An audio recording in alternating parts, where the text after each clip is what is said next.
worship, but in the holds of ships to be made the burden bearers of the real citizens of America.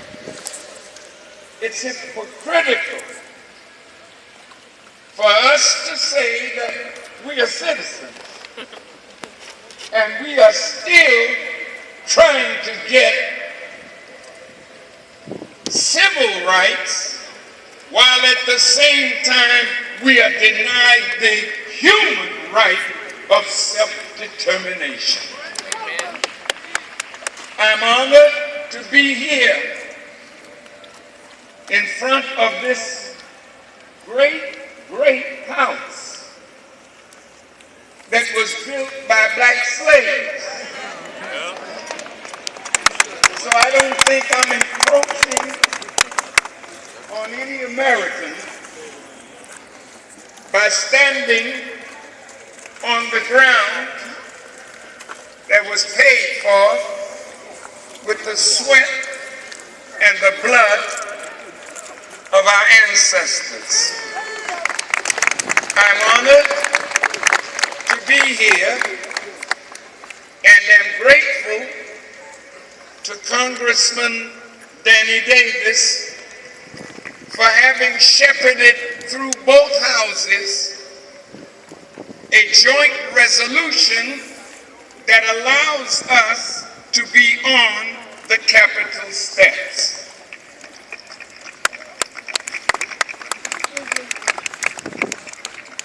I was so touched by our Native brothers and sisters and our Hispanic brothers and sisters, and some who are black may say, Farrakhan, why are you talking to all of these different ethnicities? We have to accept our position. I love my sister and those standing with her who champion the call that Black Lives Matter. I felt so happy to see her and to hear her and to know, and for her to know that she and Black Lives Matter are welcome, have a cherished spot because they represent the future leadership. These are not just young people who happen to wake up one morning. Ferguson ignited it all.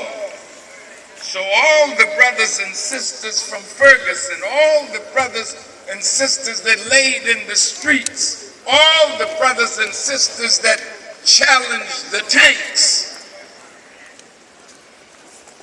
we are honored that you have come to represent our struggle and our demand. Again, I'm grateful for the choir that sung and the brothers and sisters that sang. For Brother Rasul Muhammad and his wonderful song that he wrote about the great liberator Emiliano Zapata, and to all of you who made this day so far what it is. Every member of the clergy that prayed this morning, the Muslims, the Christians, the various prayers that were said, the native people who have their native places, their teepees and whatnot on the grounds,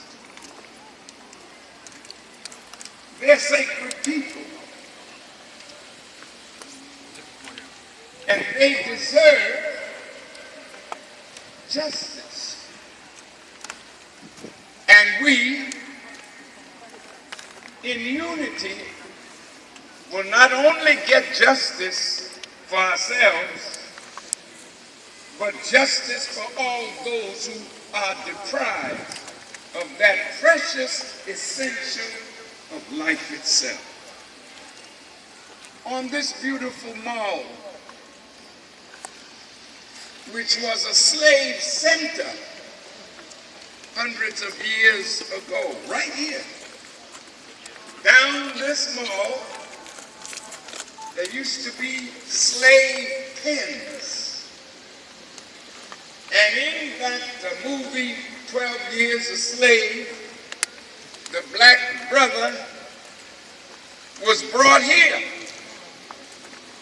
down on my left side, your right side, in a little yellow house where he was severely beaten before he was sent off to be a slave unjustly for 12 years.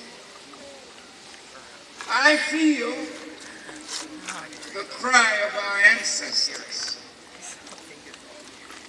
the pain of those on whose shoulders we stand. I feel that the ancestors are happy that a young generation has arisen. I saw the faces of the young in line trying to come in, and they made it, I guess, safe, but they made it difficult. But the young stood in their place until they could get in, because that's who we work for.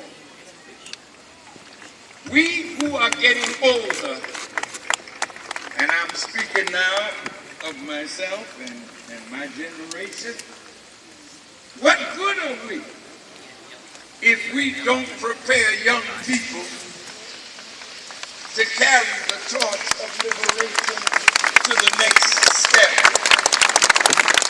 What good are we if we think we can last forever and not prepare others to walk in our footsteps? So to the young that are here, we honor you. We know who you are, and we will not forsake our duty to you.